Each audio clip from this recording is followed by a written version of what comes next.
દાહોદની અંદર એપીએમસીની ચૂંટણી હતી, એમાં ભાજપના 3 કાર્યકરોએ બળવો કર્યો તો એમને સસ્પેન્ડ કરી દેવામાં આવ્યા છે।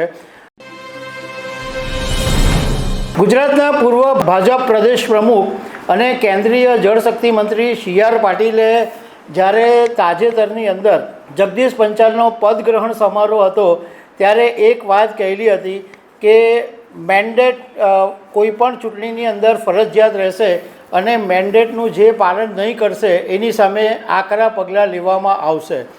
તો દાહોદની અંદર એપીએમસીની ચૂંટણી હતી, એમાં ભાજપના 3 કાર્યકરોએ બળવો કર્યો તો એમને સસ્પેન્ડ કરી દેવામાં આવ્યા છે। આના વિશે હું તમારી સાથે વાત કરીશ। મારું નામ રાજેશ શાહ છે અને તમે જોઈ રહ્યા છો ગુજરાતના સૌથી મોટા ડિજિટલ ન્યૂઝ પ્લેટફોર્મ ખબર છે.com। મેન્ડેટનો ઇસ્યુ ભાજપની અંદર ઘણા સમયથી ચર્ચાનો વિષય બન્યો છે, કારણ કે ગયા વર્ષે જ્યારે રાજકોટની અંદર ઇફકોની ચૂંટણી હતી ત્યારે ભાજપે જે ઉમેદવારને મેન્ડેટ આપેલો હતો એને બદલે ભાજપના જ ધારાસભ્ય જયેશ રાદડીએ 2 ધડક ચૂંટણી લડી ભાજપના મેન્ડેટની ચિંતા નહીં કરી અને જયેશ રાદડિયા ચૂંટણી લડ્યા અને જીત્યા। પરંતુ જયેશ રાદડિયાની સામે કોઈ પગલાં નહીં લેવાયા, કારણ કે જયેશ રાદડિયા સૌરાષ્ટ્રના એક પાવરફુલ નેતા છે। પરંતુ એ પછી હમણાં થોડા સમય પહેલાં ભરૂચની અંદર દૂધદારા ડેરીની એક ચૂંટણી હતી અને ભાજપે જેમને મેન્ડેટ આપેલા હતા એ સિવાયની એક પેનલ ઊભી રહી અને એની અંદર 9 ઉમેદવારો ભાજપ જે ઉમેદવાર હતા એની સામે પડ્યા। તો એવા 9 ઉમેદવારોને ભારતીય જનતા પાર્ટીએ સસ્પેન્ડ કરી દીધા હતા।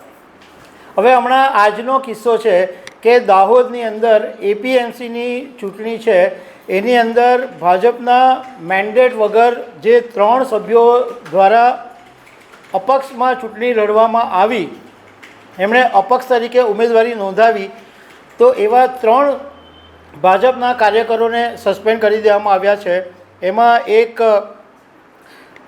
નગરસિંહ પલાર છે, કમલેશ રાઠી છે અને મનુભાઈ માવી છે।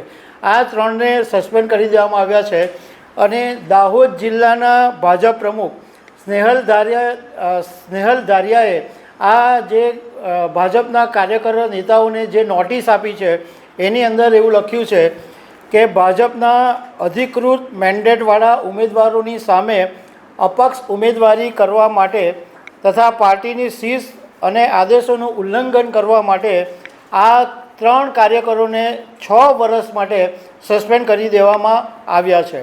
તો જે પ્રમાણે સી.આર. પાટીલે વાત કરી હતી એ પ્રમાણે હવે મેન્ડેટવાળા ઇસ્યુમાં ભાજપ કડક પગલાં લેશે એવો આ એક મેસેજ આપી દેવામાં આવ્યો છે।